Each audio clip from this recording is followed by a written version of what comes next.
organisateurs, les bénévoles qui font un travail titanesque pour proposer ces 2 jours avec 7 ou 8 flux de conférences en parallèle.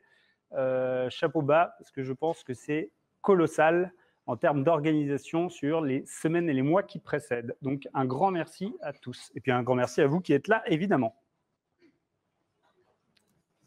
Hop là.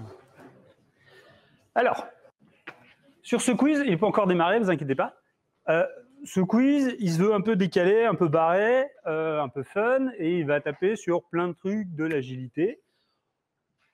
Vous allez peut-être apprendre des trucs, vous allez peut-être pas en apprendre, c'est pas grave, on est là pour s'amuser et faire un vaste panel un peu de ce qui peut être connu dans l'agilité. Et il y a des lots à gagner pour les 3 premiers, des fantastiques lots, des maisons sur la Côte d'Azur, des Porsche. Ce sera dévoilé à la fin. Et pour vous familiariser avec l'outil qui est Kahoot, que tout le monde ne connaît pas forcément, il y a 2 petites questions, mais qui ne valent pas de points. D'accord? Donc, c'est juste pour s'entraîner sur le truc et voir si vous maîtrisez l'outil. Donc, ça commence par « Qui suis-je » Et c'est moi, hein. La photo, elle est un peu ancienne peut-être, mais...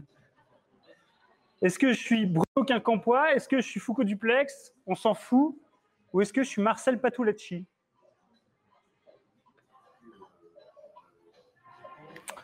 Les réponses montent, c'est bien, on a plus de participants que tout à l'heure, là. N'hésitez pas à vous inscrire. Allez, 3 secondes.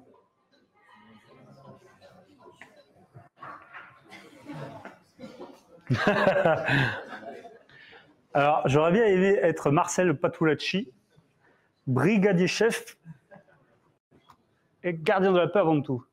Non, je suis Foucault Duplex. Mais je vois que je vais aller vite parce qu'il y en a qui veulent les questions. Foucault Duplex, donc je suis coach agile, consultant pour la société Meritis. Meritis, on est 850 en France, répartis sur plein d'agences et on intervient partout en France. Merci le Covid. Et Foucault, c'est mon vrai prénom, ouais. C'est pas des conneries, hein. J'aurais pu le mettre comme pseudo aussi, mais c'est mon vrai prénom. Encore une petite question pour vous familiariser avec l'outil. Et là, c'est un sondage sur justement le thème de l'année, enfin pour l'Agile Tour, c'est la valeur. Donc, qu'est-ce qui pour vous a le plus de valeur sur ces 2 jours? Qu'est-ce qui vous fait venir à l'Agile Tour? Ça pourra aussi servir aux organisateurs. Est-ce que vous venez là pour apprendre des choses, rencontrer des gens, réseauter, passer un bon moment? Ça m'arrangerait pour le quiz. Les viennoiseries, ah, je me suis planté, je croyais être ailleurs. Ou alors, c'est mon boss qui m'a forcé à venir. C'est possible aussi. Oh, c'est assez réparti, mais la plupart, c'est apprendre des choses. Donc, j'espère qu'il y a quand même 18 questions. À mon avis, vous allez peut-être apprendre au moins un truc ou 2 dans cette conférence. Il y en a quand même qui viennent pour la bouffe, hein, 2. Hein. Super. Gauthier, très bien.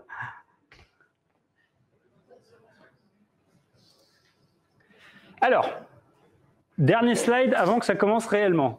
Donc, ça laisse encore du temps pour rejoindre la partie. Si vous voulez rejoindre, c'est Kahoot avec le code qui est en bas. Il y a 18 questions au total. D'accord? Ça veut dire que même si vous vous plantez au début, désespérez pas, vous avez largement de quoi vous rattraper. OK? Surtout qu'il y a une question double à la fin, donc ça fait comme s'il y en avait 19. Comment ça fonctionne Kahoot? Vous allez obtenir des points en fonction des bonnes réponses. D'accord? Si vous avez une mauvaise réponse, c'est 0 point. En revanche, si vous avez la bonne réponse et plus vous avez répondu vite, plus vous avez de points. Donc, très peu probable qu'il y ait des ex-aequo. Ça veut quand même dire, en termes de valeur, qu'il faut aller plutôt viser la qualité et non pas la rapidité. Privilégier d'être lent, mais d'avoir la bonne réponse, plutôt que d'essayer de répondre rapidement. J'essaierai de vous prévenir quand c'est des questions faciles pour que les chauds compétiteurs ils puissent répondre vite, quoi. Évidemment, les questions sont piégeuses, ça serait pas marrant sinon, hein. Donc il y a plein de pièges. Essayez de ne pas vous faire trop avoir. La durée des questions n'est pas la même suivant le type de question, parce que vous verrez, il y a des puzzles, il y a des questions à choix multiples, il y a des trucs où il faut carrément taper du texte. Donc en fonction de ça, les temps ne sont pas les mêmes. Je vous préviendrai aussi quand c'est des questions assez rapides.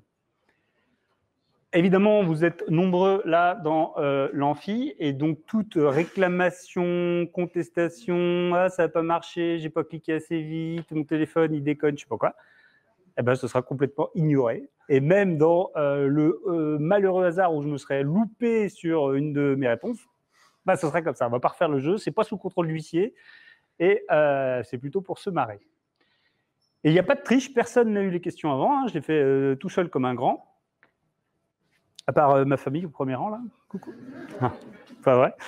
Mais donc, il n'y a pas de « Ah, il avait les questions, il a fait 100%, machin, je sais pas quoi ». Personne ne les a vu, les questions. J'anticipe déjà les contestations. Bon, vous êtes prêts? On démarre vraiment? C'est parti. Je ralentis un petit peu pour laisser le temps de se connecter à la dernière personne qui arrive. Allez, c'est parti. Une facile pour démarrer. Quelle durée de sprint est préconisée dans le Scrum Guide? Est-ce que ça doit durer moins d'1 mois? Est-ce que le sprint peut durer entre 1 mois et 2 ans ou plus si nécessaire? Ça dépend de ce qu'a décidé le chef. Ou la réponse D. Il y a un petit indice pour aider. Je ne sais pas si vous l'avez.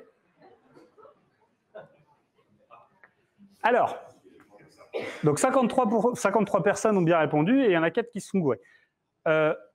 Si c'est pour troller, ça ne sert à rien, hein. Moi, j'ai fait les réponses pour troller et faire marrer, etc. Taper les mauvaises réponses, ça ne va pas vous apporter. Si vous ne connaissiez pas vraiment la bonne réponse, eh ben, il faut que vous alliez vous plonger un petit peu dans le Scrum Guide. Je ne l'explique pas, celle-ci, hein, le Scrum Guide, durée inférieure à 1 mois. Ils ont changé. Avant, c'était écrit 1 semaine, 2 semaines, 3 semaines ou 4 semaines, et maintenant, c'est inférieur à 1 mois. Petit tableau des scores. Ah oui, le timing joue, et comme on commence à être nombreux, ça peut jouer à 1 point entre les premiers, hein. Bon, là, le haut du classement, ça va vite bouger, probablement. Mais bravo à Zialex, Toto et Poussin. Poussin que je signalais tout à l'heure. Super, j'aime bien le pseudo. On continue? Deuxième question, c'est un puzzle, c'est-à-dire qu'il faut ordonner les choses. Classer ces événements dans leur ordre chronologique d'occurrence en 2022. Donc en haut, vous mettez celui qui est apparu plus tôt dans l'année, et en bas, celui qui est arrivé en dernier. Est-ce que c'est Agile Tournante? Est-ce que c'est Agile en scène? Est-ce que c'est le DevFest? Ou est-ce que c'est Agile Touraine? Là, il y a un petit peu plus de temps pour répondre, c'est un peu plus délicat. Vous faites du glisser-déposer sur votre téléphone pour faire bouger dans l'ordre qui vous intéresse. Ça répond vite, hein?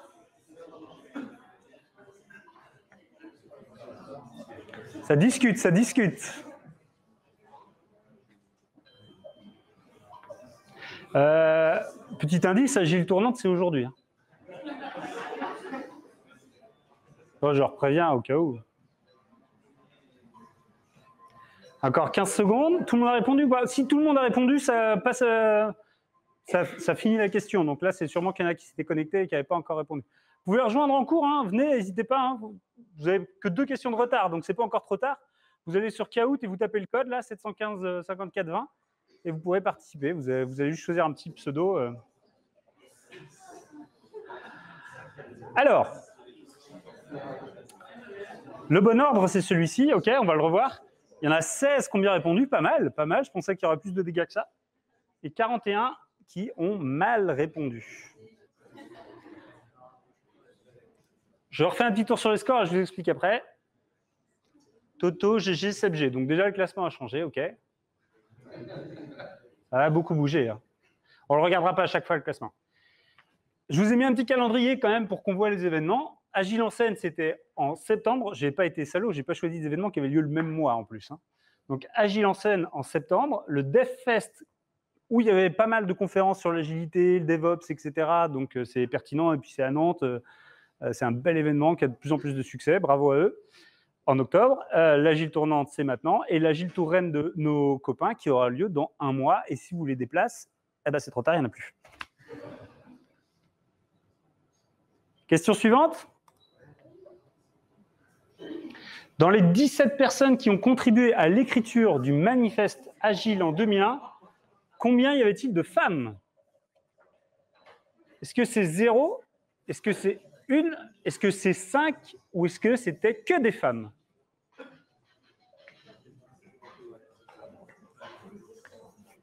« 4 secondes. C'était une question rapide, j'aurais dû vous le dire avant. Wow. Oh, c'est l'hécatombe là.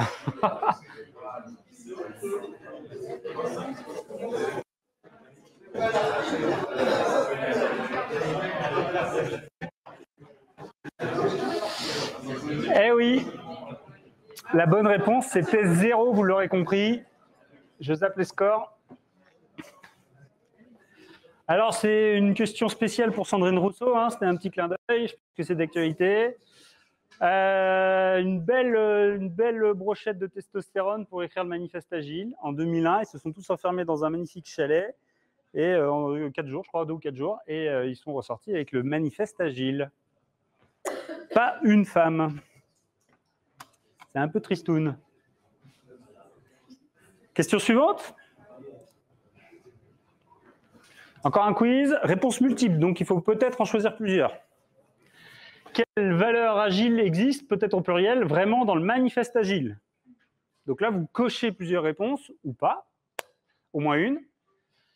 Lisez bien, hein. Vous avez un peu plus de temps sur celle-là. Les individus et leurs clients plus que les processus et les outils.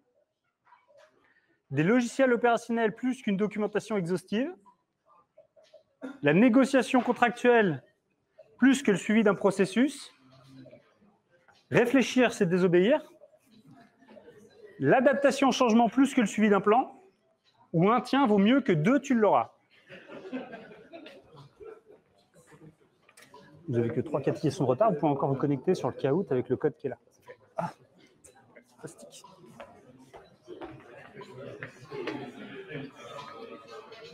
Viendez. Venez jouer. Au premier rang, il y a des super places.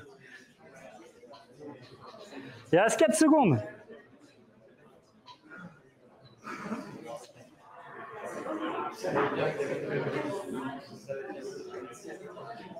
Oh là, il y a eu du dégât dans le rouge, là. Il y a eu beaucoup de réponses dans le rouge.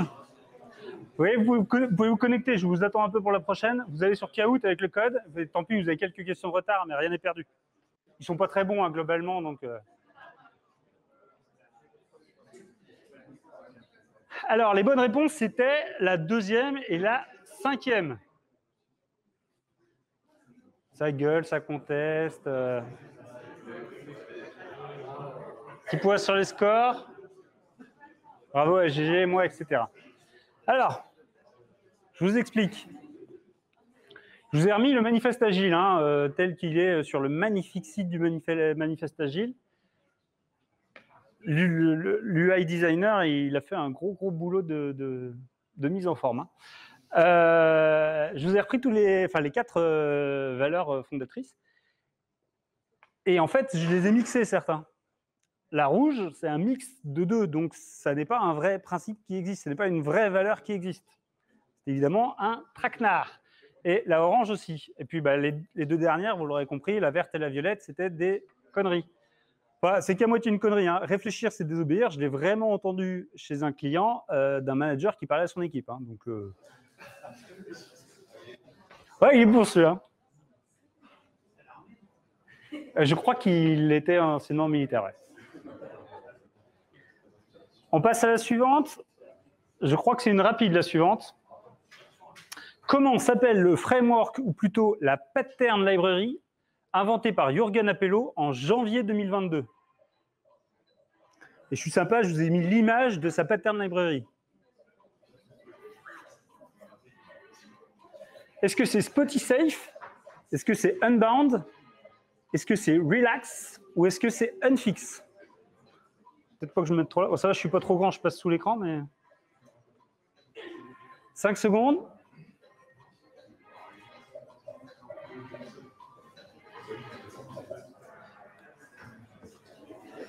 Oh, il y a du dégât encore là. C'est Unfix. Et ils étaient tous crédibles, hein, parce qu'il y a un bon ratio sur chaque là. Unbound, il y a peut-être un truc à faire. Hein. Je vais réfléchir. Je passe les scores. Alors, Unfix, c'est intéressant, vous pouvez aller voir. Je vous ai mis l'adresse en haut. Hein. Enfin, vous tapez ça sur Google, Unfix Agile, vous trouverez. Et sur une des pages d'accueil de ce site-là, vous trouverez, ça commence par tout ce que n'est pas Unfix. Et c'est intéressant, ils disent que ça n'est pas un framework, donc ça n'est pas un cadre de travail, ça n'est pas un ensemble de process, Ça n'est pas que pour l'IT, ça n'est pas top-down, et ça n'est pas un remplacement d'autre chose. Ils voient ça plutôt comme une alternative ou comme une étagère de choses que vous prenez, que vous enlevez, etc. Vous n'êtes pas obligé de faire une transformation pour aller vers du NFX. Donc ça commence comme ça son introduction. Donc c'est un peu, c'est assez sympa comme approche. Et vous pourrez aller voir ce que vous en pensez. On ne va pas avoir le temps de faire une conf dessus là maintenant, mais c'est assez intéressant. Ça se veut ultra flexible, peut-être un peu trop de mon point de vue, mais c'est en tout cas intéressant d'aller voir ce que c'est. Et malheureusement, je n'ai pas vu de conf sur ça Agile Tournante cette année. Ça pourrait faire l'objet d'une conf l'année prochaine avec un peu plus de retour d'expérience peut-être. J'en ai pas personnellement de retour d'expérience sur ce Pattern Library.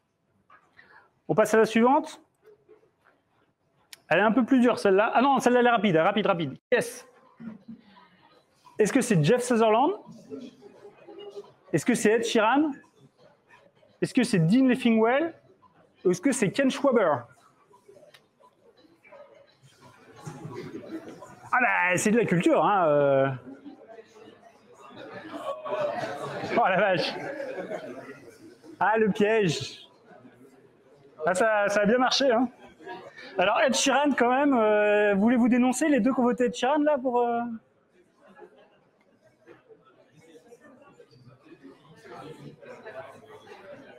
Ça discute, hein, je vous laisse discuter à chaque fois. Alors, Dean Leffingwell, c'est qui, ce petit monsieur? Eh ben, c'est quand même l'inventeur du framework Safe et de l'entreprise Safe. Il ne doit pas être pauvre en ce moment, je pense. Et le traquenard, c'était Ken Schwaber et Jeff Sutherland, qui sont les créateurs de Scrum. Et leur nom est plus connu que le nom de Dean Leffingwell, ce qui vous a sûrement induit en erreur. Vous pouvez encore venir et jouer, hein, vous pouvez rejoindre la partie en cours de route, il n'y a pas de problème. Hein. Et Ed Sheeran, à droite, donc il y en a deux qui avaient voté Ed Sheeran. Quel rapport entre Ed Sheeran et l'agilité? Aucun, on est d'accord. Allez, question suivante, c'est un puzzle, donc il faudrait ordonnancer aussi sur votre téléphone. Relier, alors c'est compliqué celle-là. Relier les outils, process, concepts face à leur objectif. Donc vous avez une liste dans l'ordre LPM, OKR, Story Mapping, WSJF. Et donc vous, sur votre téléphone, vous devez mettre leur définition dans le même ordre, d'accord? Ah ouais, j'ai pas mis la définition des acronymes, ouais. Je suis salaud, hein. Ça répond moins vite, là, hein, déjà. Hein. LPM, OKR, Story Mapping ou WSJF.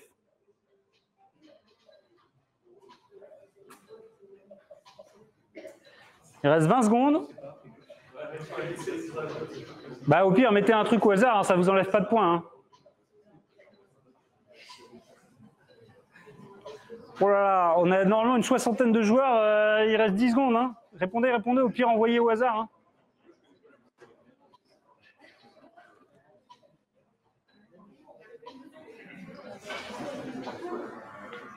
Waouh.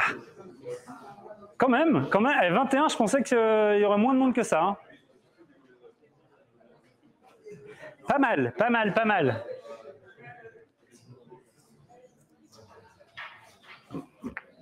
Bon, alors là, vous êtes bien concentrés parce que ça va être rude. Hein. Donc, Lean Portfolio Management, c'est un process qui permet d'aligner l'exécution d'une entreprise avec sa stratégie. OK, je vais revenir dessus.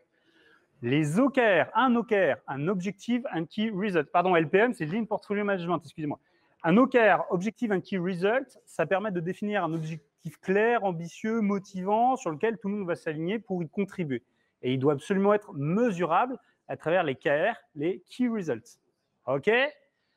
Le story mapping, c'est plutôt une sorte d'atelier qui va permettre d'identifier les besoins et de les classifier. On va partir des grandes activités métiers, puis des plus petites activités et des fonctionnalités qui sont nécessaires pour remplir ces activités-là, ces activités métiers. J'ai piqué l'exemple à Agile Partners. Et le WSJF, Weighted Shortest Job First, c'est une méthode de priorisation qui va se baser sur le numérateur avec une notion de valeur métier, de criticité temporelle, de réduction des risques ou de création d'opportunités, donc une valeur au sens large, divisée par une durée de travail qui est une sorte de notion d'effort. Pourquoi j'ai mis tout ça ensemble? Parce que vous dites, il a pris des trucs au hasard et il les a foutus là. Eh ben non, ça raconte une petite histoire. Attention. Quand vous allez commencer à mettre en place du Lean Portfolio Management en place, vous allez avoir vraiment une volonté de faire en sorte que toutes les personnes au sein de l'entreprise contribuent à la stratégie de l'entreprise. Faire en sorte que tout le monde contribue à le même effort de valeur qui va être la plus critique pour l'entreprise. Okay, la stratégie de l'entreprise. Stratégie de l'entreprise que vous allez souvent définir grâce à des OKR, avec des objectifs qui soient hyper clairs, qui soient mesurables aux différents niveaux de l'entreprise, donc potentiellement en utilisant des OKR. Mais ensuite, pour répondre à ces objectifs, qu'est-ce que vous allez faire? Eh bien, vous allez chercher tous les sujets, toute la matière première, toutes les fonctionnalités, tous les grands sujets, les projets, les initiatives qui vont le plus contribuer à ces OKR et donc à la stratégie d'entreprise. Et c'est là que vous allez utiliser le story mapping peut-être pour les identifier en faisant des story mapping à l'échelle de l'entreprise ou peut-être de certains produits et peut-être en utilisant une formule de priorisation de ces features, fonctionnalités, les unes par rapport aux autres, en basant la valeur sur la plus forte contribution aux OKR. Bing! Elle est pas belle l'histoire? Merci. Bon, j'en ai peut-être perdu quelques-uns, hein. Mais c'est cool ça, hein, c'est cool. C'est pas facile à faire, hein, tout ça, mais c'est cool. J'en suis où dans le programme? Alors, on passe à la suivante, c'est une quiz rapide normalement. Pour quelle raison le terme grooming a disparu du Scrum Guide entre 2011 et 2013? Est-ce que c'est suite à un procès contre IKEA à cause de la fameuse table basse grooming, que vous avez tous chez vous? Ce terme peut revêtir un caractère pédophile dans certains pays anglophones. Grooming, c'est un film nord-coréen inventant les bienfaits du régime. En VO, il est génial. Et on a appris en 2011 que grooming était le second prénom d'Adolf Hitler. Une seconde.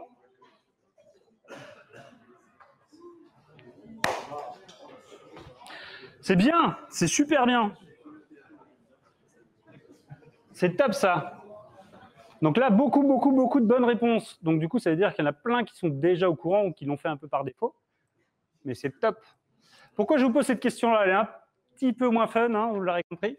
Mais c'est important. En fait, le terme grooming, il est encore massivement utilisé dans toutes les entreprises. Alors en France, hein, probablement. Je ne suis pas partout en France, mais on l'entend beaucoup, on le voit même beaucoup sur le net. Or, dans certains pays anglophones, c'est malheureusement, ça a une connotation sur des activités de type un peu, des pratiques un peu pédophiles. Donc c'est pour ça qu'il a été banni du Scrum Guide et que globalement, il faut essayer de le bannir de notre vocabulaire pour éviter de colporter ça, même si en France, finalement, ça n'a pas trop d'impact. On essaie de faire le petit geste qui va bien pour retirer ça du paysage. Et puis, deuxième bonne raison, c'est parce qu'en fait, le terme refinement qui a remplacé le terme grooming, il a juste beaucoup plus de sens. Refinement, ça veut dire affinage, et ça a bien plus de sens, c'est plus parlant que le terme de grooming. Donc, ça fait deux bonnes raisons pour arrêter de parler de grooming. C'est la petite minute polémique du quiz. On enchaîne? Je crois que je suis un peu à la bourre. Quand a eu lieu la première édition de l'Agile tournante? Est-ce que c'était en 2008, 2009 ou 2010 à Nantes? Ou est-ce que c'était en 2010 à Dunkerque? C'est possible, hein?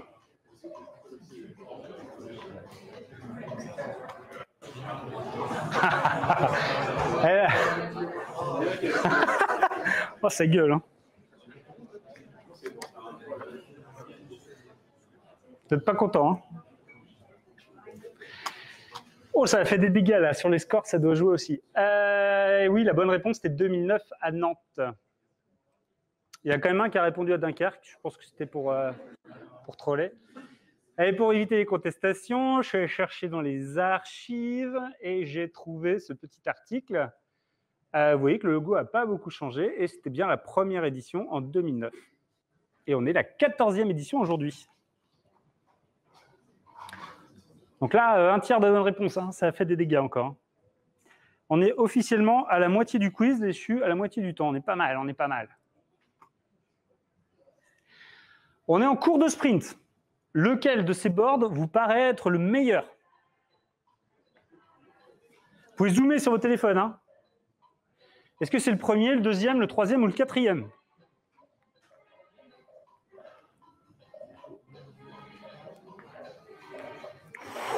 Ouh, ça hésite. Je ne vois pas beaucoup sur le téléphone, ça hésite, ça hésite. 45, il reste 10 secondes.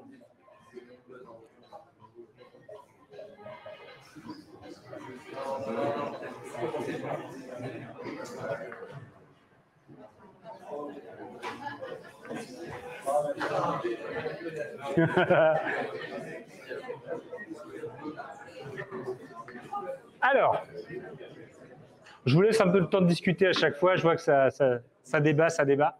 Pas content, non, mais c'est sûr, il dit des conneries. Alors, moi, je suis content parce que ça montre que les exemples que j'ai mis, ils peuvent être pris pour les meilleurs exemples. Pourquoi c'est le troisième le meilleur? Alors, le 4, vous l'aurez compris, c'était une connerie. Hein, on dirait la chambre de mes enfants. Pourquoi le 3, c'est le meilleur? Parce que sur un board, sur un management visuel, ce qui va être important, c'est de travailler par ordre de priorité. Et donc, les user stories qui sont là sont censés être ordonnancés par priorité. Donc, toutes les personnes qui contribuent au sprint et qui sont dans l'équipe doivent se forcer à travailler par priorité et essayer de finir au plus tôt une des user stories. C'est pour ça que j'ai dit que c'était le meilleur board. Au-dessus, on voit qu'ils ont commencé, ils ont terminé, c'est très bien, ils ont terminé 2. Ok, vous allez me dire, ils ont livré plus de valeur. Mais ouais, mais dans le principe, dans la philosophie, dans la manière de fonctionner de l'équipe, on devrait d'abord commencer par le haut. Et donc, ils ont commencé 3 et 4, mais en fait, celle qui apportait le plus de valeur, ça se trouve, la user story 1, elle apporte plus de valeur que la 3 et la 4 cumulées. Donc, ils ne sont pas en train de se focaliser sur les bonnes priorités. Et de la même manière, dans le deuxième board, ils ont tout attaqué en parallèle. On voit que tout est in progress. Donc, c'est très bien, mais si ça se trouve, ça ne va pas avancer. Ils ont peut-être in progress à 2% sur chaque tâche. Et donc, il y a un risque qu'à la fin du sprint, ils aient tout démarré, mais rien terminé. Et on est assez binaire. Si ce n'est pas fini, bah, ce n'est pas fini. Il y a 0 de valeur qui est livrée. C'est pour ça que c'est le troisième board qui est le meilleur. Et si vous n'êtes pas content, c'est pareil. Allez, suivante. Un peu difficile aussi, celle-là va faire des dégâts. Telle la poule ou l'œuf, qui est apparu en premier? Et c'est un puzzle, il faut remettre dans l'ordre. Donc, en haut, vous mettez ce qui est apparu il y a le plus longtemps, et en bas, ce qui est apparu plus récemment. Manifeste agile, Less, Scrum ou Lean?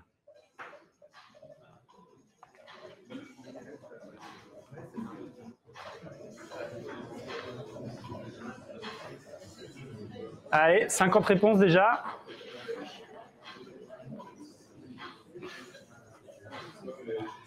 « 60 réponses, ça a répondu vite, là, il reste 30 secondes, on est un peu en avance. Hein.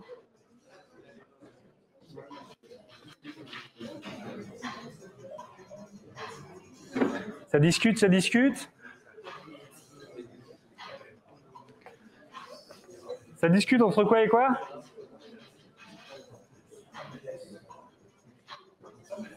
Entre Scrum et Manifeste? Ça va faire des dégâts. Hein. Ah ouais. Ah ouais.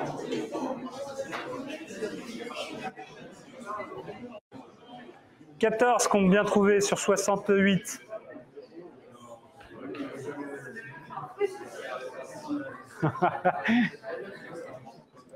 Je vais mis une petite timeline. Alors, je pense que je n'ai pas tout le détail des réponses là, on ne va pas le regarder en live, mais le lean, je pense qu'il n'y a pas eu trop de pertes. Souvent, on sait que c'est un truc un peu plus vieux, etc.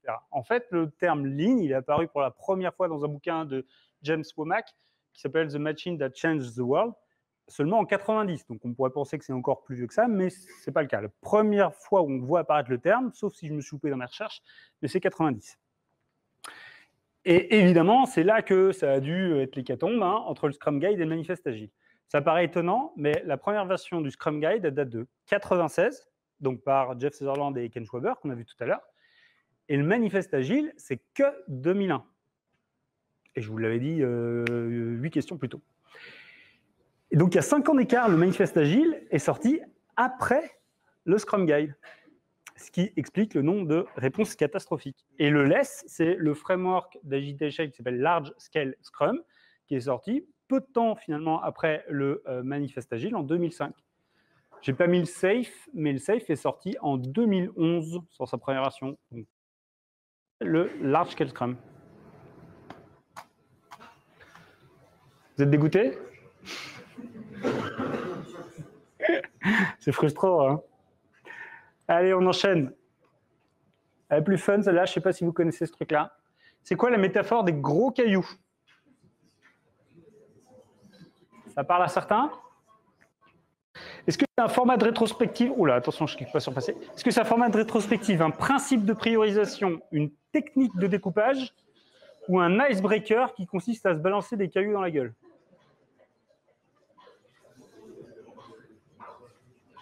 Qu'on ne va pas expérimenter aujourd'hui, hein.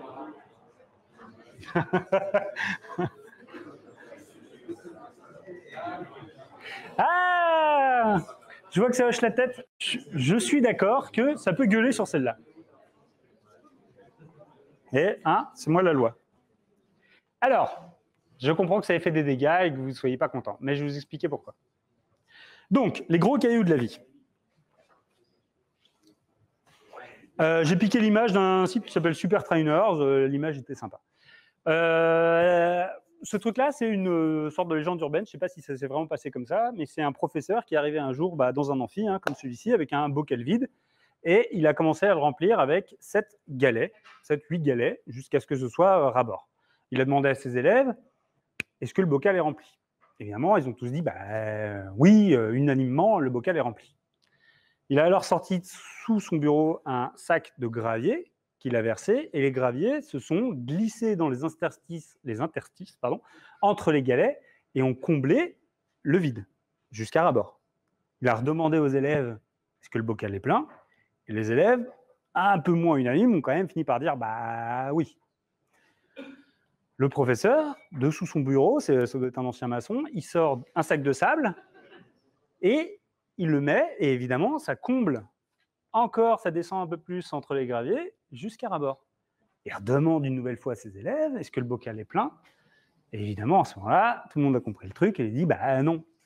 Et la carafe d'eau qui est sur son bureau, il la prend, et il finit de remplir le pot à ras-bord avec tout ça.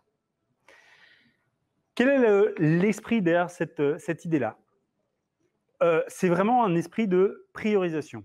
Pourquoi? Parce qu'en fait, s'il avait commencé par mettre le sable ou les graviers, jamais il aurait pu faire rentrer 7 galets dans son bocal. Il aurait pu en faire rentrer que 3 ou 4. Et l'idée derrière ça, c'est que le bocal, c'est votre vie, et que les gros cailloux, c'est les sujets qui sont importants pour vous.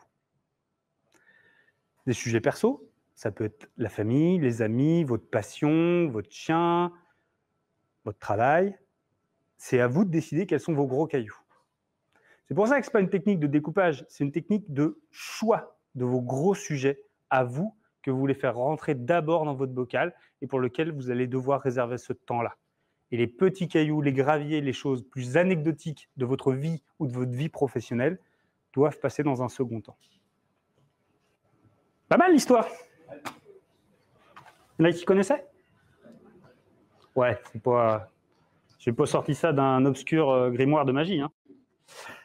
Allez, on continue. Alors là, ça va être du texte libre. Il va falloir taper. Oh là, j'ai déjà perdu du monde là. Allez, on y va. Comment s'appelle le langage ci-dessous, souvent utilisé pour la formulation de critères d'acceptance? Le langage machin. Vous écrivez que machin, vous n'écrivez pas le langage. Étant donné que j'ai un contexte initial, quand survient un événement, alors j'obtiens un certain résultat. Comment appelle-t-on ce langage-là? C'est pas du C, du COBOL, du machin, hein, c'est pas un langage informatique. Hein. Je vous ai mis un peu plus de temps parce que comme c'est une question où il faut taper du texte, il y a de la tolérance à 3-4 écritures différentes au cas où il y aurait des doutes sur comment ça s'écrit. Si, tu vas voir celles qui sont autorisées, mais... Alors, on va regarder vite fait les réponses et j'en tolérerai peut-être d'autres. Allez, 15 secondes.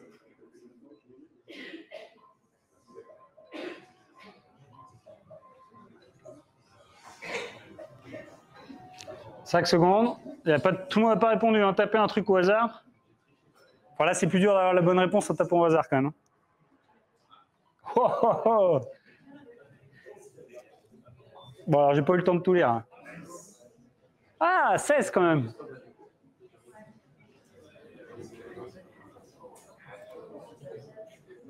Alors, similaire. Ok, il est sympa, il me les propose. Donc, allez, je vais les autoriser. Et le reste, on... Ah, allez, celui-là aussi. Ah, ça, c'est ballot, ça. C'est bon, j'en ai pas loupé, là?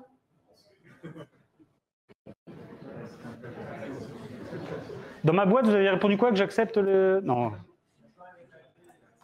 Ok, donc je pense que ça va vous redonner les points. Ok, très bien. Alors, effectivement, c'est le langage Gherkin. C'est très utilisé dans du BDD, Behavior Driven Development, dans lequel on va vraiment essayer d'orienter les besoins pour que ça puisse directement servir de cahier de test. Je le fais en version très très succincte, je ne suis pas un expert de cette partie-là. D'accord? Mais ça va permettre d'éviter des allers-retours entre le développement et l'implémentation. Donc dès qu'on va exprimer un besoin sous forme de critères d'acceptance, on va l'écrire d'une certaine forme et après il y a des outils comme Cucumber, c'est le plus connu, qui sont capables de les interpréter et de les utiliser directement comme tests unitaires ou d'intégration automatique pour votre code. Ce qui permet de faire et les tests, enfin les specs et les tests en une seule fois. Donc c'est assez puissant, c'est pas évident à mettre en place au début. Je vais mis un exemple de critère d'acceptance pour aujourd'hui. Étant donné que je participe à l'Agile Tour nantais, quand j'assiste à une conférence, alors je donne mon feedback à travers l'application Roti Express. Critère d'acceptance de votre participation à l'Agile Tour. On ne fera pas des tests automatiques là-dessus, mais... On passe à la suivante. Quel rôle n'existe dans aucun framework d'agilité ou agilité à l'échelle? Est-ce que c'est le Solution Train Engineer? Est-ce que c'est le Traveler ou Voyageur? Est-ce que c'est le Magicien ou Magician? Ou c'est un piège et les trois existent?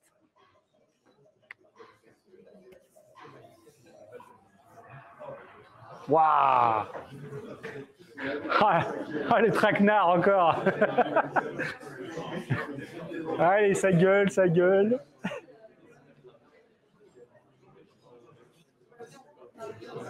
Alors,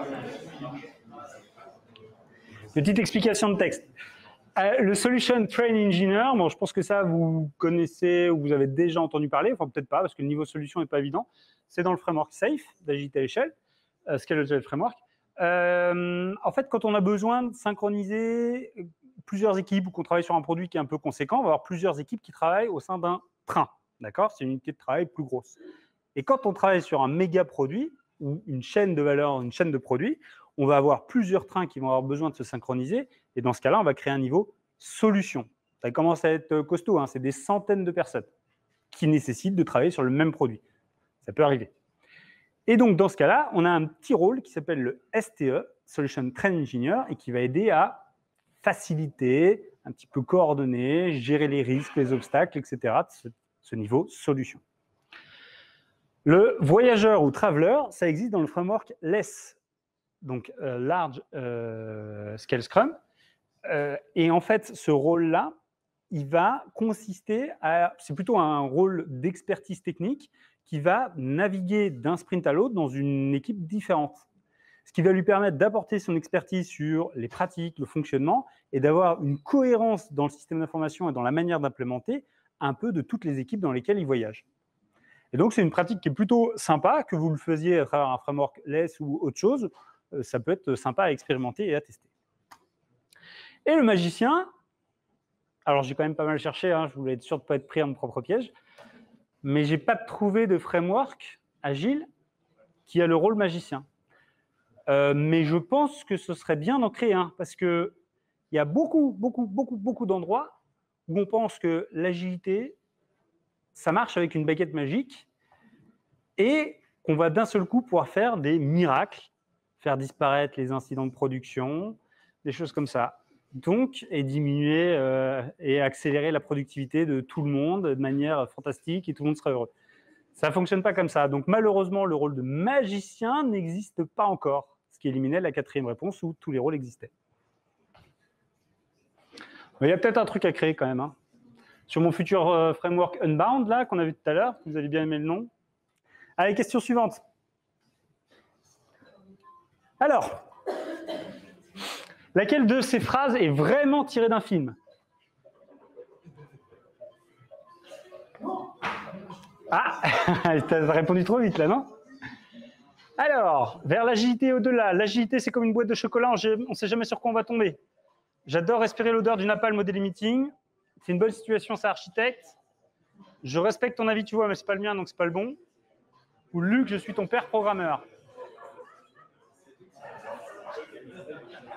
Pas mal. Ah, il en a eu un paquet là. Hein, ah, c'est cool. Moi, plus je vous piège, plus je m'éclate. Hein. Alors, très très bon. Bah, c'est bien. Oui, il y en a qui étaient faciles hein, quand même. Allez, il reste 3 questions. On fait un petit tour de score quand même. Moi, bah, très bien. Donc, c'est moi qui est sur le podium. Lebo en deuxième. GG. Et il y a Gigi qui revient en force avec 3 bonnes réponses à la suite. Pas mal, pas mal. Le classement peut encore bouger. Alors, moi, tu as pas mal d'avance hein, quand même. Hein. Oh merde, attends, je reviens en arrière. Bon, trop tard. C'est trop tard, vous avez vu les photos maintenant. Non, hein, quoi les références, vous les aviez ou pas? Bah, peut-être pas la dernière. Hein. S'il y en a un qui est la dernière, c'est pas bon signe pour lui. Hein. Donc la première, l'agilité, c'est comme une boîte de chocolat, on ne sait jamais sur quoi on va tomber. Évidemment, la vraie référence, c'est... Ouais, mais la phrase? La vie. Très bien. La deuxième, c'est une bonne situation, c'est architecte. Donc là, il y a eu des dégâts.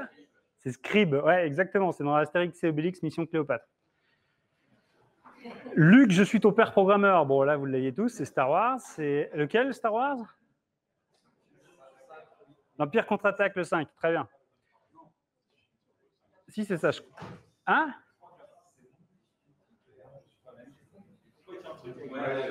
Ouais, de toute façon, c'était pas une bonne, c'était pas une vraie, de toute façon. Vers l'agilité et au-delà. Vers l'infini et au-delà dans les Toy Story. Et j'adore respirer l'odeur du napalm au daily meeting. Apocalypse Now, exactement. Robert Duval dans Apocalypse Now. Et la vraie référence? Enfin, la vraie phrase? Hein? Non, c'est celle qui n'était pas du même avis, mais est-ce que vous savez la référence? Au niveau culture, on est... Je suis allé la chercher loin. Hein.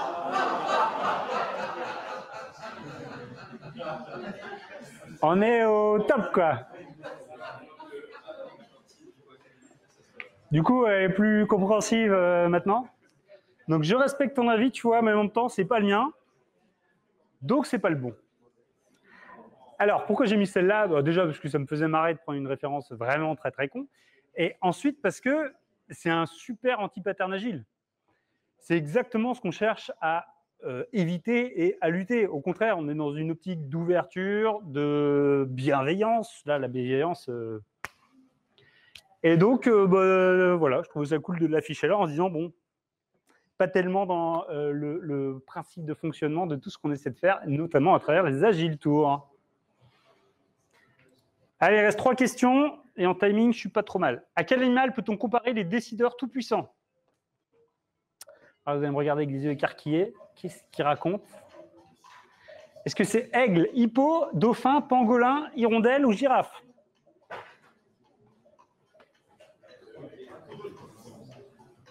« 4 secondes.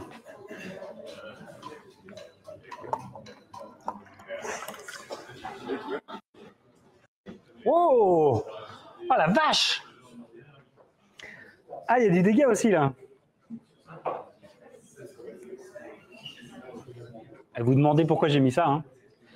Alors, on zappe les scores.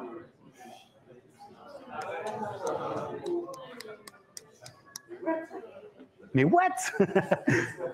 5 minutes? Ah ouais, je suis mal. Alors, HIPPO, ça veut dire Highest Paid Person Opinion. D'accord? C'est un acronyme qu'on retrouve hyper fréquemment dans la littérature, dans ce qu'on peut trouver sur le net, des expériences, etc. C'est l'effet HIPPO. Et ça vient notamment d'une histoire du plus célèbre des hippos, qui s'appelle Ron Joyson, alors je vous le lis pour aller plus vite, qui était ancien CEO de chez Apple et qui est devenu directeur des ventes dans une grande enseigne de magasins aux États-Unis. Et il est arrivé dans cette grande enseigne parce qu'il était fort de son succès avec une petite enveloppe de bienvenue de 52 millions de dollars. Un bel hippo, quoi.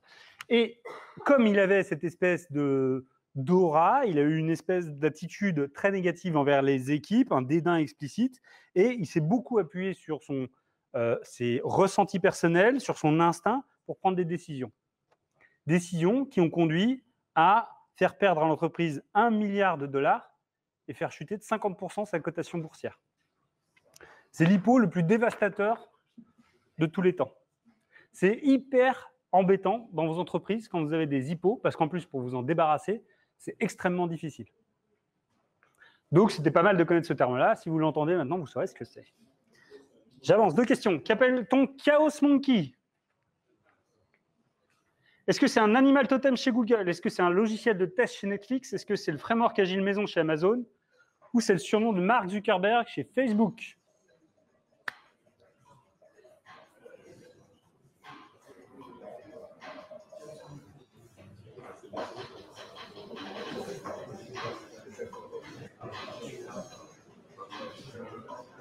Tout le monde a répondu?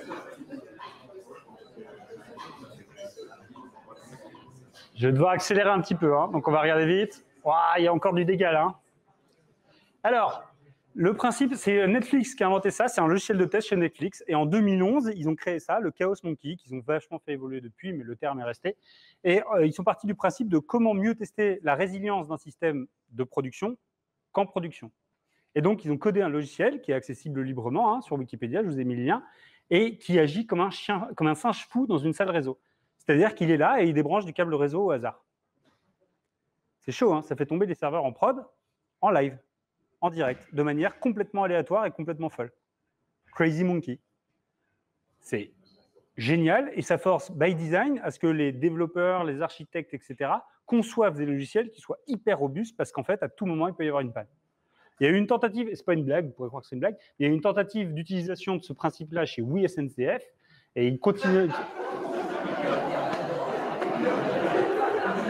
J'ai bien fait de dire que ce n'était pas une blague. Non, mais c'est vrai, c'est vrai. Ils ont eu des pratiques de chaos, des chaos pratiques chez eux. Ils ont des équipes qui essaient de mettre ça en place.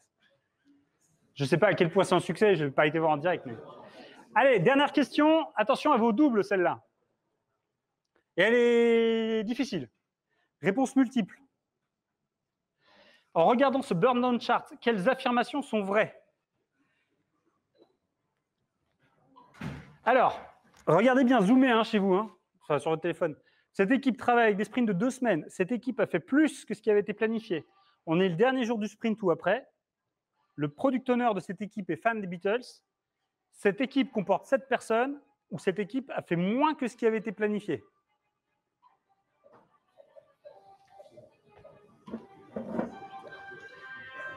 Regardez bien, regardez bien. Alors, si vous ne connaissez pas du tout le fonctionnement du burn down, ça peut être chaud. Hein.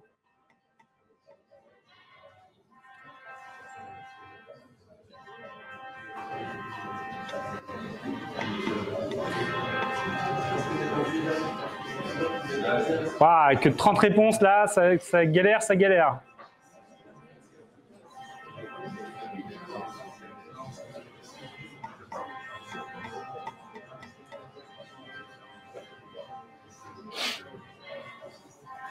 Il y en a encore qui ont besoin de répondre ou pas? Sinon, je coupe. Levez la main si vous n'avez pas fini. Vas-y, vas-y. C'est bon, tout le monde a fini? Je gagne 15 secondes. Alors, mais passez, j'ai peur que ça... Je ne sais pas si ça va compter les points. Hein. Bon, dans le doute. On n'est plus à 8 secondes près. Je vais aller vite sur le débrief, parce que j'ai 2-3 trucs à finir après. Allez, hop. Bon, de toute façon, ça doit être pas mal le carnage aussi. Hein. Il y avait 3 bonnes réponses. OK. Ah! Merde, j'ai passé trop vite la réponse, désolé. Bon, je reviendrai sur le débrief s'il y en a qui veulent pour qu'on voit le burn down ensemble. Avant de voir le podium, vous pouvez donner votre avis sur ce quiz. C'est juste un mot. Est-ce que ça vous a plu, pas plu, positif, négatif, peu importe. Vous pourrez compléter ça par le rôti. C'est pour le faire très vite. Je suis désolé pour le burn down, mais là, je vais me faire pourrir si on déborde trop.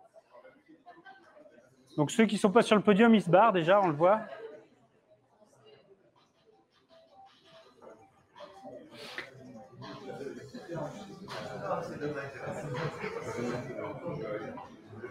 Ok.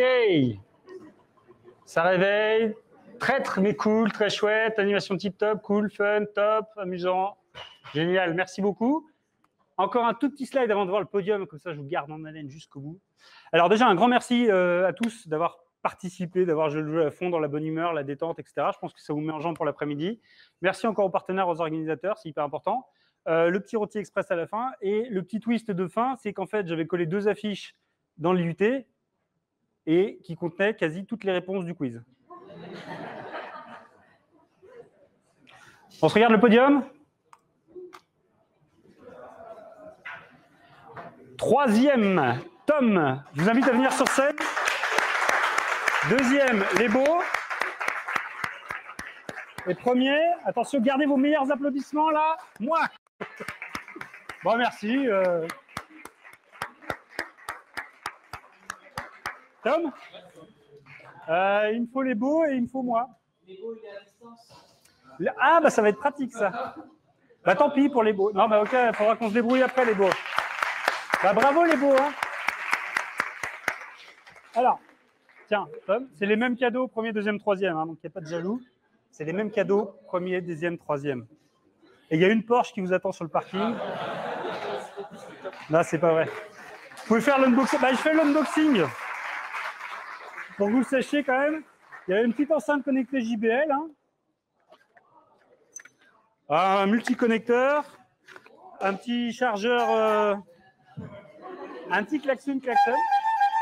Les klaxons, ils ne sont pas venus, hein, les salauds. J'ai vu qu'il y en avait 2 avec des pulls roses.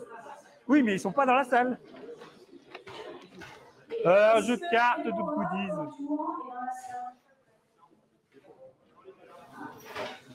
C'est la personne qui a le deuxième. Ben, je le garde et puis il faudra qu'on voit comment on fait. Merci à tous encore. Bon après-midi, bon Agile Tour.